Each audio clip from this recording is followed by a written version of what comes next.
నల్లా news channel. Shamshabad mandal Madanapalle revenue విలేజ్లో 47 ఎకరాల నల్ల చెరువు, ఆ చెరువును 15 నుంచి 20 ఎకరాల వరకు కబ్జా చేయడం జరిగింది. 37 సర్వే నంబర్లో గల స్థానిక శాసనసభ్యులు, ఎమ్మెల్యే అనుచరులు దాష్టిక వీధి. ఇదిగాక శంషాబాద్ మండలంలో ఇంకా చాలా ఘోరమైనటువంటి పరిస్థితులు.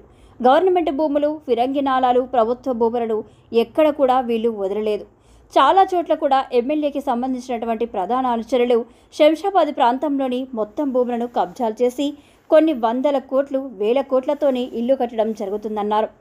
ఈ డబ్బు ఎక్కడి నుంచి వచ్చింది? దీని మీద ప్రభుత్వం తక్షణమే చర్యలు తీసుకోవాలని కోరుతున్నామన్నారు. అదేవిధంగా సర్వే నంబర్ 8లోని 100 ఎకరాల పొలంలో దర్గా వెనకాల ఉన్న చెరువు, 2 ఎకరాల 30 గుంటల విస్తీర్ణం గల చెరువు మొత్తం కబ్జా చేసి కాంపౌండ్ వాళ్ళు కట్టి పూర్తిగా చెరువుకు సంబంధించిన భూములు, తూములను తీసి గోడౌన్లు దీనికి ఇరిగేషన్ ఆఫీసర్లు కూడా పూర్తిగా లొంగిపోయిన పరిస్థితి ఉంది అని, కాబట్టి వీళ్లపైన కూడా చర్యలు తీసుకోవాలని కోరుతున్నామని అన్నారు. Madanapalle Shamshabad mandal Madanapalle village survey number 47 ఎకరాలు, సర్వే నెంబర్ 37 మదనపల్లి విలేజ్ 47 ఎకరాలు ఉన్నటువంటి నల్ల చెరువు. ఈ నల్ల చెరువు 47 ఎకరాల చెరువును ఈరోజు చుట్టుపక్కల వాళ్ళు, కార్పొరేట్ సంస్థలు, బడా నాయకులు అంతా దాదాపుగా 15 నుంచి 20 ఎకరాలు కబ్జా అవ్వడం జరిగింది. దీని మీద ఇప్పుడు కాంగ్రెస్ ప్రభుత్వమే మన ప్రభుత్వము, పేదల ప్రభుత్వం, ప్రజల ప్రభుత్వం కాబట్టి దీన్ని మేము ఇక్కడ ఉన్నటువంటి స్థానిక నాయకుడు నరసింహ ముదిరాజు గారు అభ్యర్థన మేరకు, అంజనేయులు ముదిరాజు గారు అభ్యర్థన మేరకు మేము రావడం జరిగింది. ఏది ఏమైనా అధికారులకు మేము వచ్చి కలుస్తాం. అధికారులు ఎవరు ఎంత పెద్దవారైనా ఈ భూమిని కబ్జాకు పాల్పడ్డవారు, ఈ చెరువును కబ్జా చేసిన వారు ఎవరైనా పర్వాలేదు, సర్వే చేసి 47 ఎకరాల భూమిని, ఈ చెరువు భూమిని కాపాడాలని చెప్పేసి మా రిక్వెస్ట్. 100% బాధ్యత మాపైనే ఉంది. కాంగ్రెస్ ప్రభుత్వం కాబట్టి మేమే చేయాలి. కాబట్టి నేను ఒకసారి ప్రజలకు తెలియాలి, ఇక్కడ ఉన్నటువంటి బీఆర్ఎస్, బీజేపీ, ఇంకా కొన్ని పార్టీల నాయకులు వాళ్ళ ప్రభుత్వంలో, బీఆర్ఎస్ ప్రభుత్వంలో ఈ యొక్క చెరువులు, కుంటలు, నదులు, కాలువలు ఏవి కూడా మిగలేదనే నిదర్శనం ఇది. 15 నుంచి 20 ఎకరాలు నల్ల చెరువు మదనపల్లి విలేజ్లో కబ్జా కావడం జరిగింది. మరి దీని మీద ఇరిగేషన్ వాళ్ళు అప్పటి నుంచి ఏం చేస్తున్నారు, గత ప్రభుత్వంలో ఉన్నప్పుడు ఇరిగేషన్ వాళ్ళు ఏం చేశారు అనేది నాకు కావాల్సినటువంటి జవాబు. ఇప్పుడు ఏది ఏమైనా ఇరిగేషన్ వాళ్ళు కంప్లీట్గా వచ్చి దీన్ని సర్వే చేయాలి. మేము ఎమ్మెల్యే గారికి కూడా రిక్వెస్ట్ చేస్తున్నాం. ఎమ్మెల్యే గారు కూడా ఇక్కడ ప్రాతినిధ్యం 15 నుంచి 20 సంవత్సరాలు నడుస్తున్నది, ఆయన కూడా ప్రాతినిధ్యం వహించడు.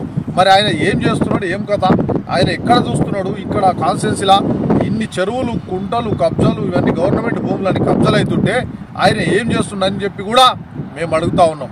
ఇక్కడ స్థానికంగా బీఆర్ఎస్ ఎమ్మెల్యే ప్రకాష్ గౌడ్ని అడుగుతున్నాం. మేము ఏమి చేసినాం? 15 సంవత్సరాల నుంచి ఈ చెరువులు కబ్జాలు, ప్రభుత్వ భూములు కబ్జాలు, ఇక్కడ ఉన్నటువంటి ఫిరంగినాల కబ్జాలు, ప్రతి ఒక్కటి కబ్జాలు చేయించినటువంటి బాధ్యత కూడా నీదే అని తెలుస్తున్నది. ఏదేమైనా చేసిన తప్పును సరిదిద్దుకుంటే మంచిది, లేకపోతే నీ యొక్క ఎమ్మెల్యే ఏదైతే అభ్యర్థిగా ఉన్నావో నీ ఎమ్మెల్యేను కూడా డిస్క్వాలిఫై చేపిస్తారు ప్రజలు అని చెప్పేసి కోరుకుంటా ఉన్నా. Thank you. గరిబోనికుంట 2.5 ఎకరాలు ఈ చెరువు ఉండాలి. ఈ చెరువు చూస్తున్నారు కదా, ఈ చెరువు పరిస్థితి చూడు ఎంత ఉంది. ఈ చెరువుకు పక్కన ఉన్నటువంటి ఈ నిర్మాణాలు చూడండి, కాంపౌండ్ వాళ్ళు, గోడలు, అక్కడ ఉన్నటువంటి ఫ్యాక్టరీకి సంబంధించినటువంటి అన్నీ కూడా మొత్తం నేషనల్ హైవేకి ఆనుకొని ఉన్నటువంటి ఈ స్థలం, ఈ సర్వే నెంబరు 8, ఈ 8 సర్వే నెంబర్లో దరిదాపుగా 100 ఎకరాలు ఉంటుంది. ఇది Madanapalle revenue village. Madanapalle revenue విలేజ్లో కనబడని వనరులు చాలా ఉన్నాయి. ప్రభుత్వానికి ప్రజలకు ఉపయోగపడే వనరులు చాలా ఉన్నాయి. కానీ ఇది ప్రజలకు అందకుండా బడాబాబులు, కొందరు నాయకులు గత ప్రభుత్వంలో 10 సంవత్సరాలు పరిపాలించినటువంటి బీఆర్ఎస్ ప్రభుత్వంలో స్థానిక శాసనసభ్యునితో కలిసి ఇక్కడ ఉన్నటువంటి బీఆర్ఎస్ నాయకులు గత ప్రభుత్వంలో చేసినటువంటి ఘనకార్యాలు ఇవన్నీ చూడండి. 2.5 ఎకరాలు ఉండాలి గరివోని కుంట. ఈ కుంట ఎక్కడుంది? మదనపల్లిలో 7 నుంచి 8 కుంటలు ఉండాలని స్థానికులు చెప్తున్నారు. ఇక్కడ కుంటలు మాయమైనాయి, చెరువులు మాయమైనాయి. అక్కడ ఉన్నటువంటి మహోం సంస్థ, ఏదైతే మహోం సంస్థ వాళ్ళు ఉన్నారో, ఏదైతే జగపతిరావు, రామేశ్వరరావు కూడా ఇక్కడ ఉన్నటువంటి రైతులను ప్రభుత్వ భూములను పూర్తిగా కబ్జా పెట్టిండు. దీని మీద గౌరవనీయులు డైనమిక్ లీడర్ పెద్దలు రేవంత్ రెడ్డి అన్న గారి దృష్టికి మేము తప్పకుండా తీసుకుపోతాం. ఇక్కడ ఉన్నటువంటి చెరువులు కావచ్చు, కుంటలు కావచ్చు, పేద ప్రజల దున్నుకున్నటువంటి లావణ్య పట్టెలు కావచ్చు, గవర్నమెంట్ పొలాలు కావచ్చు, ప్రతి ఒక్కటి కాపాడుతాం మేము. ఇప్పుడు మన ప్రభుత్వం కాబట్టి ప్రజల వద్దకే పాలన, ఇది ప్రజల పాలన, ఇది బీఆర్ఎస్ దుర్మార్గ పాలన ఉండదు. కాంగ్రెస్ పాలన అంటేనే ప్రజల పాలన. కాబట్టి ఈ మదనపల్లి కానివచ్చు, ఉమ్మడి శంషాబాద్ మండల్లో ఎక్కడెక్కడ కుంటలు జరుగుతున్నాయి, ఎక్కడెక్కడ కుంటలు దోపిడీకి గురైనాయి, చెరువులు దోపిడీకి గురైనాయి, పూర్తిగా ఈ వివరాలన్నీ కూడా కలెక్టర్ దృష్టికి తీసుకెళ్తాం. మేము దగ్గరుండి చేపించే బాధ్యత మాది. ఇప్పుడు పాలకులం కాబట్టి మనం న్యాయంగా పరిపాలన అందించాలనేదే మా ఉద్దేశం. గత పరిపాలకులు చేసినటువంటి దుర్మార్గాలను ఎండగట్టాలి, బయటికి తీసుకురావాలన్నట్ట ఉద్దేశంతోనే ఈ వీడియో చేయడం జరుగుతుందని ప్రజలకు రిక్వెస్ట్ చేస్తూ ఉన్నాను. అదేవిధంగా మన హిమాయత్ సాగర్ ప్రాంతం, శంషాబాద్ మున్సిపాలిటీ, కొత్తగూడ గ్రామం, హిమాయత్ సాగర్లో పెద్ద పెద్ద బడాబాబులు ఆనంద్ నిలయం, కన్వెన్షన్లు, వెంచర్లు, షాదీఖానాలు ఇవన్నీ చాలా జరిగినాయి. హిమాయత్ సాగర్ను కూడా పూర్తిగా పూడుస్తూ ఉన్నారు.